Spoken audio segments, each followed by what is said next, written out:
আগামীকাল থেকে শুরু হতে যাচ্ছে সেই 15 দিন ব্যাপী হাজরাখানা গ্রামে বলুহুর মেলা। প্রতি বছর ভাদ্র মাসের শেষ মঙ্গলবারে এই মেলা অনুষ্ঠিত হয়ে থাকে। প্রায় 200 বছর ধরে এই মেলা অনুষ্ঠিত হচ্ছে। মেলা শুরু হওয়ার আগে চলে আসে অনেক ফকির। এখানে চলে সারা রাত গান বাজনা এবং থাকে দর্শনার্থীদের ভিড়। এর ভিতরে কি কি দেন, মানে কি কি দিয়ে বানান? চিনি আর দুধ। শুধু চিনি আর দুধ? হ্যাঁ, আর হচ্ছে ফ্লেভার। আর কিছু না? ফ্লেভার ঠিক আছে। কোথা থেকে এসেছেন ভাই? খুলনা।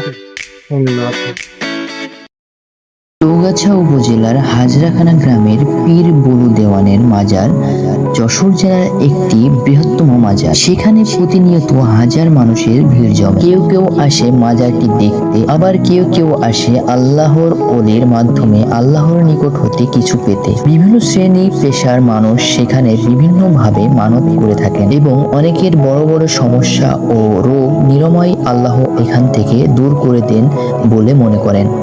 চলুন দেখে আসি এবারের সম্পূর্ণ মেলাটি।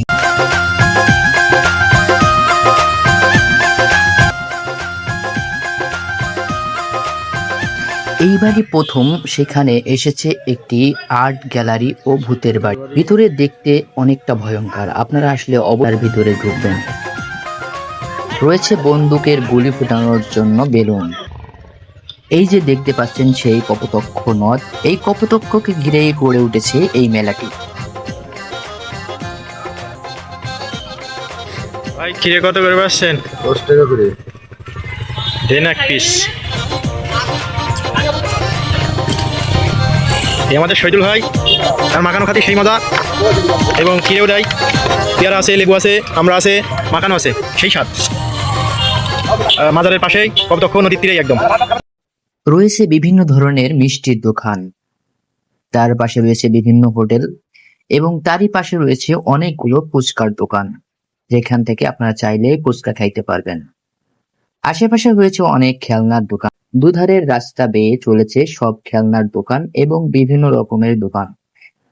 আরো এসেছে অনেকগুলো কাঠের দোকান, যেখান থেকে আপনারা কাঠের আসবাবপত্র কিনতে পারবেন। আজকের ভিডিও এই পর্যন্তই। আপনারা তাড়াতাড়ি মেলা দেখতে চলে আসবেন। আপনাদের সবাইকে আমন্ত্রণ রইল। খোদা হাফেজ, সবাই ভালো থাকবেন। আর না ধরিস তো ওরে ময়না।